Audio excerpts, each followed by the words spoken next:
할렐루야. 오늘의 묵상 노트 말씀은 사무엘하 3장 22절부터 30절 말씀입니다. 다윗의 신복들과 요압이 적군을 치고 크게 노력한 물건을 가지고 돌아오니 아브넬은 이미 보냄을 받아 평안히 갔고 다윗과 함께 헤브론에 있지 아니한 때라.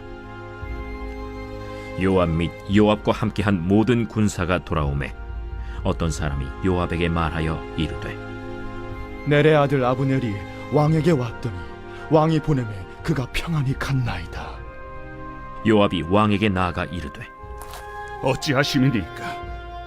아브넬이 왕에게 나왔거늘 어찌하여 그를 보내 찰가게 하셨나이까? 왕도 아시려니와 넬의 아들 아브넬이 온 것은 왕을 속입니다. 그가 왕이 출입하는 것을 알고 왕이 하시는 모든 것을 알려 함이니이다.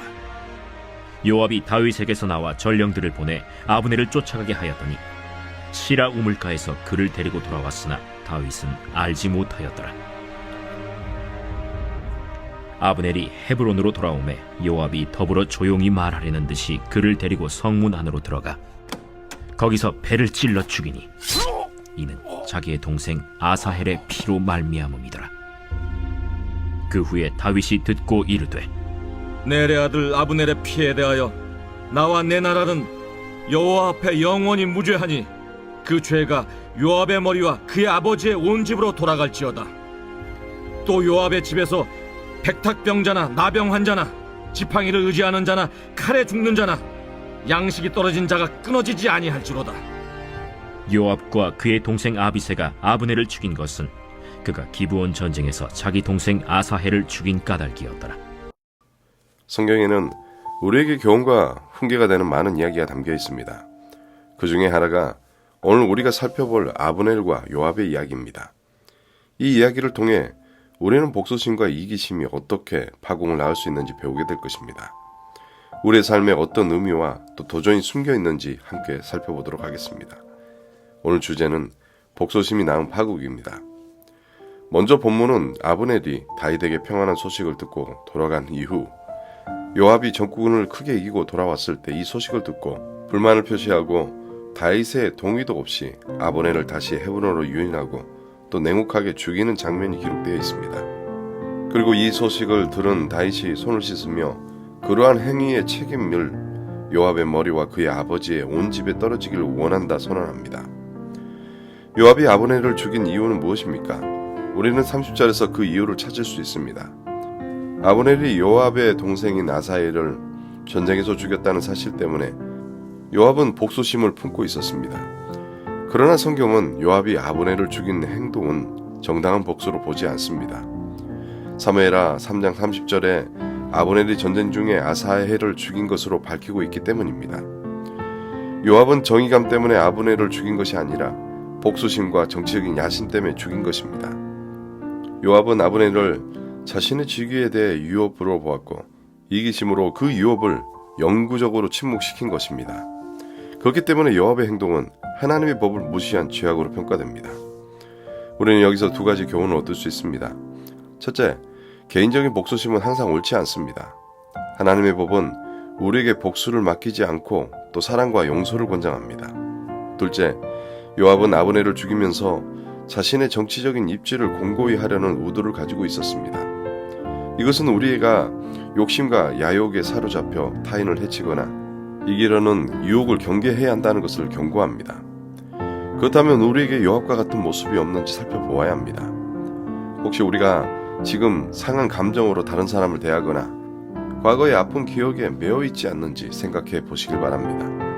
만약 다른 사람에 대한 오난이나 복수심을 품게 된다면 우리는 쉽게 하나님의 뜻과 법을 무시하고 또 옳지 않은 행동을 할 수 있습니다. 이것은 요압과 마찬가지로 우리의 삶과 관계를 결국 파국으로 이끌어갈 수 있습니다. 뿐만 아니라 본문은 우리에게 마귀의 계략과 영향력에 대해 교훈합니다. 아브넬의 죽음을 통해 마귀는 다윗과의 관계를 깨뜨리려 하고 또 다윗을 곤란한 상황 가운데 빠뜨리고자 합니다. 마귀는 우리의 약점과 감정을 이용하여 하나님의 일을 어렵게 만드는 것을 전략으로 삼습니다. 그렇게 항상 깨어 있으십시오. 마귀에게 저항할 뿐 아니라 하나님의 뜻을 따라 믿음으로 사는 그리스도인의 삶을 살아가기 축원합니다. 그렇습니다. 본문의 아브넬의 죽음을 통해 우리의 야심과 또 지혜의 한계를 깨닫게 합니다. 아브넬은 자신의 지혜와 힘과 또 이익을 따라 살아갔지만 결국에는 비참하게 죽게 되었습니다. 이것은 우리도 동일합니다. 그렇게 욕심에 사로잡혀 인생을 헤매지 마십시오. 항상 하나님의 지혜를 구하고 그분만을 따라 행하십시오. 요압의 야심과 복수심으로 인해 하나님의 뜻이 방해되고 파국이 일어났음을 보여줍니다. 우리 역시 삶을 살아갈 때 사람들과 관계 속에서 복수심과 이기심으로 인해 많은 문제와 갈등이 발생하고 있음을 알 수 있습니다. 우리의 분노의 순간, 부당함을 느끼는 순간, 그것을 바로잡으려 할 때가 있습니다. 그러나 기억하십시오. 복수는 우리가 하는 것이 아닙니다. 하나님은 우리에게 복수가 아닌 용서와 화해를 제시하십니다. 그렇게 이기적인 야망은 내려놓고 우리의 상처와 야망을 뛰어넘어 항상 하나님의 뜻을 분별하고 순종하는 삶을 살아가길 축원합니다. 분명 악한 영의 세력은 우리의 연약함을 이용하여 우리를 유혹하려 할 것입니다. 그렇게 항상 영적으로 깨어 있으십시오. 뿐만 아니라 마귀의 계략에 용납하지 않는 그리스도의 삶을 살아가십시오. 오늘 하루 치유가 필요한 관계가 있고 또 버려야 할 오래된 상처와 감정이 남아있다면 깨어 주의 은혜와 지혜를 구하십시오. 그래함을 통해 오늘 하루도 나의 감정이나 이기심이 아닌 오직 하나님의 뜻을 분별하고 또 거짓과 유혹에 속지 않는 믿음의 성도로 살아가길 주님의 이름으로 축원합니다. 함께 기도드리겠습니다. 하나님, 본문을 통해 자신의 야심과 복수심으로 인해 파국을 일으키는 모습을 보았습니다. 우리는 또한 마귀의 계략과 또 영향력을 경계해야 함을 깨달았습니다. 주님, 우리는 복수심과 이기심을 버리고 또 사랑과 용서로 가득한 삶을 살기를 원합니다. 우리는 주님의 지혜를 따르고 또 주님의 뜻을 분별하여 순종하는 그리스도인이 되기를 간구합니다.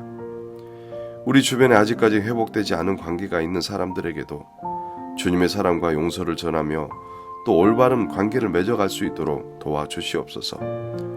또한 주님, 우리를 마귀의 유혹에서 보호하시고 또 영적으로 깨어 우리가 하나님의 뜻을 분별하고 거짓과 유혹에 속지 않도록 도와주시옵소서. 감사드리며 예수님의 이름으로 기도합니다. 아멘.